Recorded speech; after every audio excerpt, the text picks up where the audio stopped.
কিরে বন্ধু, রাঙ্গামাটির মতো এত সুন্দর জায়গায় ঘুরতে এসে তুই একা একা এখানে মন মরা হয়ে বসে আছিস কেন? তোর চোখে পানি কেন?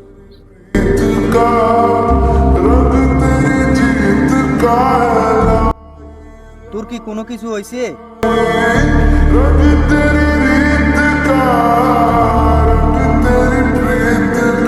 আমার মোবাইলটা না নষ্ট হয়ে গেছে। মোবাইল নষ্ট হয়ে গেছে সেজন্য তুই এত কান্দতেছস? আর আমি তো মনে করছি কি না কি হয়ে গেছে। দেখি তো মোবাইলটা কি হয়েছে। কই, মোবাইল তো ঠিক আছে, মোবাইলটা কিছু হয় নাই, মোবাইলটা চলতেছে।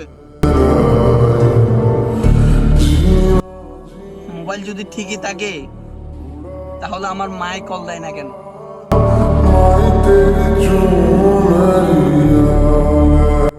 আজকে কতদিন হয়ে গেছে আমার মা আমাকে কল দেয় না। তোরা একটু বলস না আমার মাকে আমাকে কল দিত।